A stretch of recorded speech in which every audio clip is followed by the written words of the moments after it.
Next we will see the superior salivatory or lacrimatory. Okay, so this is the superior salivatory nerve fiber coming from the superior salivatory nucleus. So it also enters into the internal acoustic meatus here, internal acoustic meatus, and then at this point at the geniculate ganglion, it divides into two parts. One is the lacrimal part,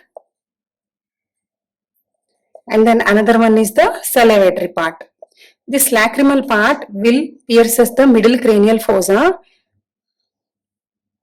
Will pierces the middle cranial fossa, and it enters into the middle cranial fossa, and it jumps into the foramen lacerum. This is the irregular foramen. First it goes like this and it enters into the foramen lacerum. Here in that foramen lacerum, along with that we'll see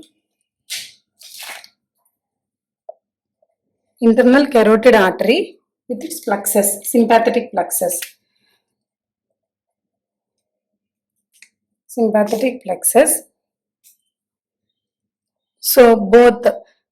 So the sympathetic plexus surrounding this internal carotid artery, we'll call it as a deep petrosal nerve. So here this lacrimatory nerve fiber, we call it as at this part from the geniculate ganglion, there is a division of lacrimatory part and salivatory part. So it continues as the greater petrosal nerve here. This is the greater petrosal nerve. It jumps in, it pierces the middle cranial fossa and it enters into the foramen lacerum.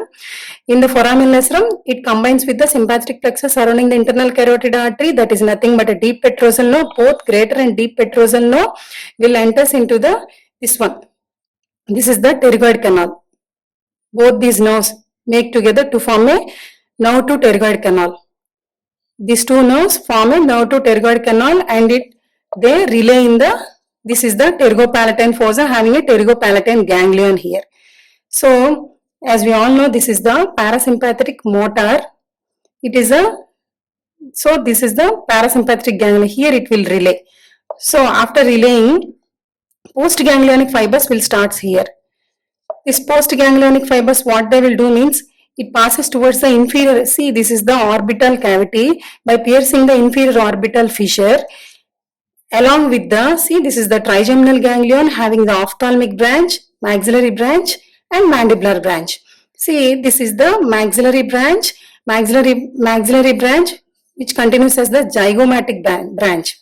So along with the zygomatic branch, it pierces the inferior orbital fissure, and then both this zygomatic nerve and this lacrimatory part of nuclear tractus solitarius nuclei fibers, they along with the lacrimal nerve relay in the lacrimal gland. Along with, see here, if you see, this is the trigeminal ganglion having three branches.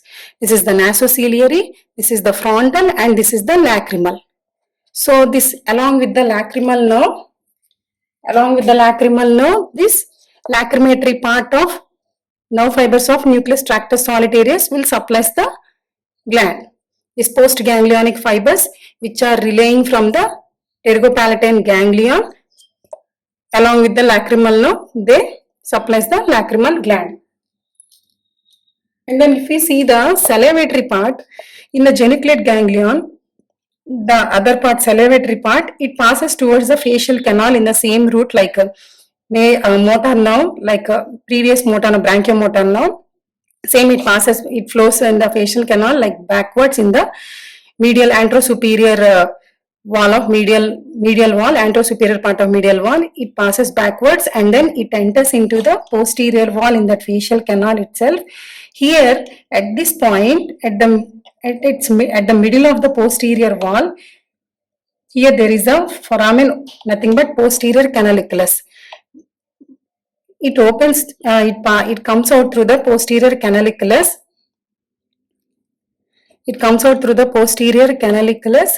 And then here through another foramen, this is the pterygomaxillary fissure. Through the pterygomaxillary fissure, it comes outside and it enters into the submandibular gland. Along with it passes towards the lingual nerve and it enters into the submandibular gland. From where this lingual nerve is coming, this trigeminal gland is having ophthalmic, maxillary and mandibular. This mandibular will passes towards the foramen ovale. This is the foramen ovale passing male structures, mandibular nerve, axillary meningeal artery, lesser petrosal nerve, emissary vein. This mandibular nerve will passes towards the foramen ovale, and it gives an anterior branch and posterior branch. This lingual nerve is one of the branch of anterior division.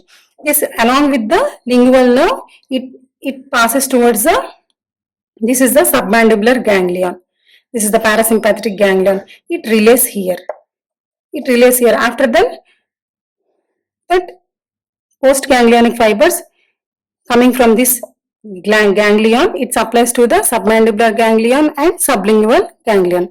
That is the course of this superior salivatory or lacrimatory nuclei. Okay. Next we will see the course of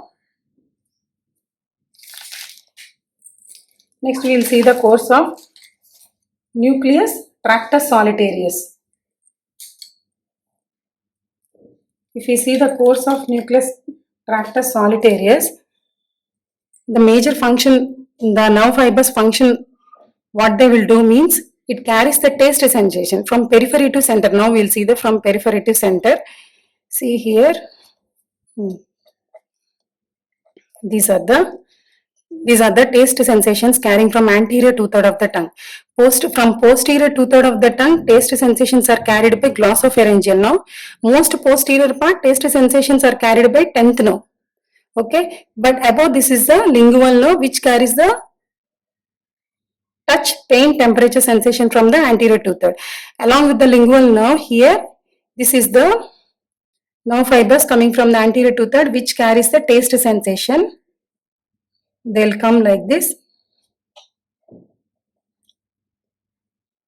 And then through pterygomaxillary fissure, it enters into the middle ear cavity. And then through posterior canaliculus, it enters into the facial canal. And then it enters into the facial canal like this. And it passes towards the geniculate ganglion. Here in this geniculate ganglion, there are the nerve cell bodies regarding the taste sensations and the taste sensations and the touch, pain, temperature sensations of this spinal lemniscus nerve that we will discuss later. So in the geniculate ganglion, mainly we'll see the nerve cell bodies of this taste sensations. So if we say in the geniculate ganglion, central process will passes towards the internal auditory meatus and it enters through the nervus intermedius and it relays into the particular nuclei. This one. Whereas the peripheral process from the geniculate ganglion, it passes into the facial canal and it enters into the middle ear cavity through the posterior canaliculus, through pterygomaxillary fissure, it comes outside and then it passes towards the tongue along with the lingual nerve. That is the nuclei of nucleus tractus solitarius. Here we call it as the chorda tympani branch. Chorda tympani branch is nothing but a cord. Like when we expose our ear to a torchlight, we can see a cord-like thing, cord-like nerve. That is nothing but that branch is known as a chorda tympani branch, having this one. These two things. This is the chorda tympani branch, having these one salivatory nerve fibers of superior salivatory nucleus and this one tractus solitarius. This postganglionic fibers of nucleus tractus solitarius will comprise as the chorda tympani nerve. Okay. And then now we'll see the nucleus of spinal lemniscus. Here at the geniculate ganglion, it comprises the nerve cell bodies of this one, carrying touch, pain, temperature, sensations carrying from the external auricle. Okay, so if you see, this is the ear, this is the post-auricular branch. Along this one, we'll see the peripheral process which passes towards the same facial canal in the same way. it enters towards the geniculate ganglion. Here, central process will start and then it will relay into the spinal lemniscus. This nuclei the function of this nuclei is mainly carrying the touch, pain, temperature, sensations of external auricle. Okay. So this geniculate ganglion comprises of two types of nerve cell bodies. One is carrying taste sensations from anterior two-third of the tongue and then touch, pain, temperature sensations from the external auricle. So this completes the course of each nuclei. So if we see this branchiomotor nuclei, generally we call it as a special visceral efferent. Okay, efferent means motor, special visceral efferent. And then this superior salivatory or lacrimatory nuclei is nothing but general visceral efferent. And then this nucleus tractus solitarius is general